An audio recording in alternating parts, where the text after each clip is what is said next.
तो दोस्तों हम आ गए हैं फिर से एक न्यू कहानी को लेके। तो दोस्तों आज की कहानी है जालिम कौवा और चिड़िया की कहानी। बहुत समय पहले की बात है।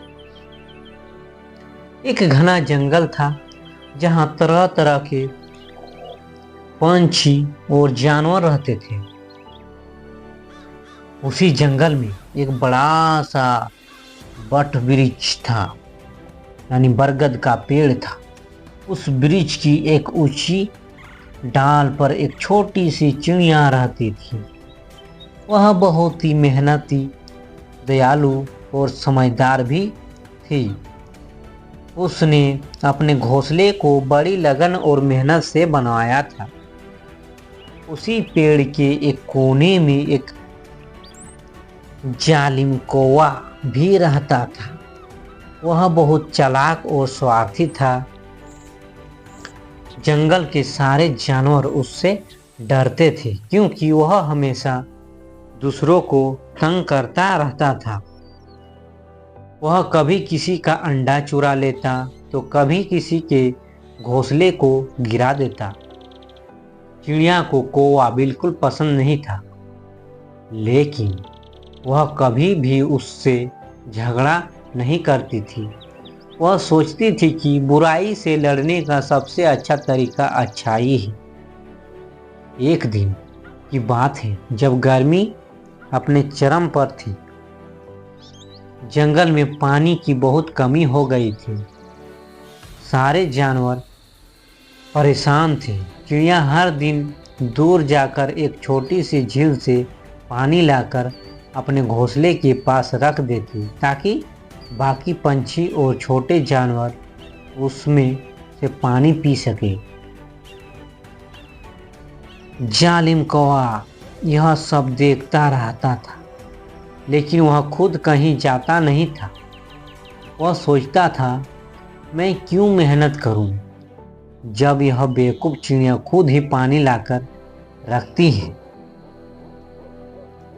लेकिन उसका स्वार्थ यहीं तक नहीं रुका। एक दिन जब चिड़िया झील से पानी लाने गई थी, तब कौवे ने सारा पानी पी लिया और बर्तन तोड़ दिया। जब चिड़िया वापस आई तो उसने देखा कि बर्तन खाली है और टूटा हुआ भी थे। वह बहुत दुखी हुई, लेकिन उसने फिर भी कुछ नहीं कहा। अगले सुबह फिर से झील पर पानी लाने चली गई। कुछ दिन ऐसा ही बीतते। कौवा बार बार चिड़िया के पानी को पी जाता और बर्तन तोड़ देता। चिड़िया हर बार नया बर्तन बनाती और पानी लाती। फिर एक दिन ऐसा हुआ कि जंगल में आग लग गई। सारी दिशा धुएं और आग से भर गई। जानवर इधर उधर भागने लगे। चिड़िया ने देखा कि आग तेजी से पेड़ों की ओर बढ़ रही थी। वह तुरंत उड़कर झील पर पहुंची और अपनी छोटी सी चोंच में पानी भरकर आग पर डालने लगी। वह बार बार ऐसा करने लगी। जंगल के जानवर यह देख हैरान थे कि एक छोटी सी चिड़िया इतनी बड़ी आग से लड़ रही है। किसी ने उससे पूछा, तू इतनी छोटी है, क्या तेरा यह प्रयास कुछ फर्क डाल पाएगा? चिड़िया ने मुस्कुराई और कहा, मैं जानती हूँ कि मैं अकेले आग नहीं बुझा सकती, लेकिन अगर हम सब मिलकर प्रयास करें तो हम अपने जंगल को बचा सकते हैं। उसकी यह बात सबके दिल को छू गई।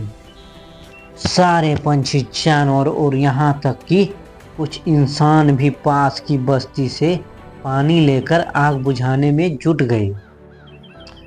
धीरे धीरे आग पर काबू पा लिया गया, पर जालिम कौवा कहाँ था? वह तो डर के मारे अपने घोंसले में छुपा बैठा था। जब जब आग की लपेट उसके पेड़ तक पहुंची तब वह मदद के लिए चिल्लाने लगा, लेकिन कोई उसकी मदद को नहीं आया, क्योंकि सब जानते थे कि उसने हमेशा दूसरों को नुकसान पहुंचाया है। चिड़िया ने जब कौवे की आवाज़ सुनी तो वह तुरंत उसकी मदद को उड़ पड़ी। वह जानती थी कि कौवा बहुत बुरा है, लेकिन वह जानवर था। उसकी जान की कीमत भी उतनी है जितनी चिड़िया ने अपने दोस्तों की मदद से कौवे को पेड़ से निकाला और सुरक्षित स्थान तक पहुंचाया। जब आग बुझ गई और सब सुरक्षित हो गए तब कौवा बहुत शर्मिंदा हुआ। उसने पहली बार किसी की भलाई देखी थी।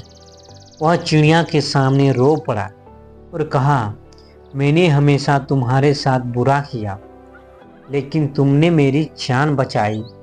मैं अब बदलना चाहता हूँ। चिड़िया ने मुस्कुरा कर कहा,